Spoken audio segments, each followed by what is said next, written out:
ইন্নাল হামদুলিল্লাহ ওয়াসসালাতু ওয়াসসালামু আলা রাসূলিল্লাহ। আজকে আমরা একজন জলিলুল কদর পয়গম্বর হযরত শুআইব আলাইহিস সালামের জীবনী নিয়ে সংক্ষিপ্ত আলোচনা শুনব। হযরত শুআইব আলাইহিস সালাম একজন জলিলুল কদর পয়গম্বর ছিলেন, যার আলোচনা পবিত্র কোরআনুল কারীমের 11 জায়গায় পাওয়া যায়। শুআইব আলাইহিস সালাম উনি একজন আরবি নবী ছিলেন। হযরত আবু যর রাদিয়াল্লাহু তাআলা আনহু থেকে হাদিস পাওয়া যায়, আল্লাহর রাসূল সাল্লাল্লাহু আলাইহি ওয়াসাল্লাম বলেন, শোনো, আরবদের মধ্যে 4 জন নবী প্রেরিত হয়েছেন: সালেহ আলাইহিস সালাম, শুআইব আলাইহিস সালাম, হযরতে হুদ আলাইহিস সালাম আর মুহাম্মদুর রাসূলুল্লাহ সাল্লাল্লাহু আলাইহি সাল্লাম। শুআইব আলাইহিস সালাম হযরতে মূসা আলাইহিস সালামের শ্বশুর ছিলেন।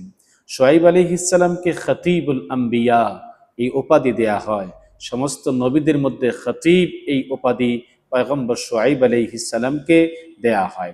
হযরত শুআইব আলাইহিস সালাম পয়গম্বর ইউসুফ আলাইহিস সালামের পরেই এই দুনিয়াতে আবির্ভাব হয়েছেন, দুনিয়াতে প্রেরিত হয়েছেন। এমনটাই ইবনে আসাকির রাহমাতুল্লাহ আলাইহি তার ইতিহাস গ্রন্থে আব্দুল্লাহ ইবনে আব্বাস রাদিয়াল্লাহু তাআলা আনহু থেকে পাওয়া যায়। শুআইব আলাইহিস সালামকে যে সম্প্রদায়ের কাছে আল্লাহ প্রেরিত করেছিলেন, সে সম্প্রদায় ছিল কওমে মাদাইন।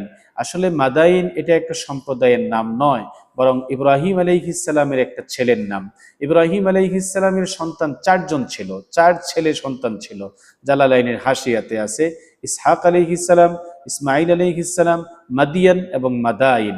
তো মাদাইন এই সম্প্রদায়ের কাছে শুআইব আলাইহিস সালামকে প্রেরিত করা হয়েছে, উনি দাওয়াতের কাজ করেন। শুআইব আলাইহিস সালামের উম্মতেরা হযরত শুআইব আলাইহিস সালামকে অমান্য করেন, নবীর সাথে ঠাট্টা করেন, আল্লাহর বিধিবিধান লঙ্ঘন করেন। বড় বড় 3টা অপরাধ তাদের মধ্যে ছিল। একটা অপরাধ ছিল তারা মূর্তি পূজা করত এবং আল্লাহর সাথে শিরিক করত। আরেকটা অপরাধ ছিল তারা মানুষের সাথে যখন লেনদেন করত, কেনা বেচা করত, নিত বেশি, দেওয়ার সময় কম দিত। আরেকটাও বড় অন্যায় ছিল, তারা রাস্তাঘাটে মানুষের সম্পদকে ডাকাতি করে নিয়ে যেত। এই সম্প্রদায়কে অনেক দাওয়াত দেওয়ার পরেও তারা শুআইব আলাইহিস সালামের কথায় কর্ণপাত করেননি, দাওয়াত গ্রহণ করেননি। পরবর্তীতে আল্লাহ প্রদত্ত আযাব তাদের উপর চলে আসছে।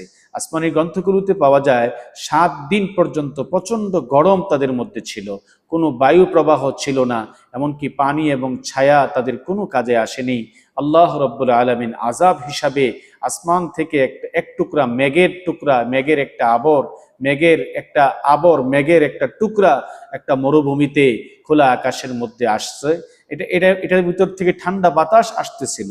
তো কওমে শুআইব আলাইহিস সালামের সম্প্রদায় তারা শান্তির জন্য পশু পাখি জীব জানোয়ার সকলকে নিয়ে, ছোট বড় বৃদ্ধ যুবক পুরুষ মহিলা সকল গিয়ে সেই মরুভূমিতে এই মেঘের ছায়াতে একত্র হওয়ার পরপরই আল্লাহ প্রদত্ত সেই মেঘের আবর থেকে, টুকরা মেঘ থেকে অগ্নিস্ফুলিঙ্গ এবং আগুনের বৃষ্টি তাদের প্রতি নিক্ষেপ করা হয়। সাথে সাথে ভূমিকম্প শুরু হয়ে যায়।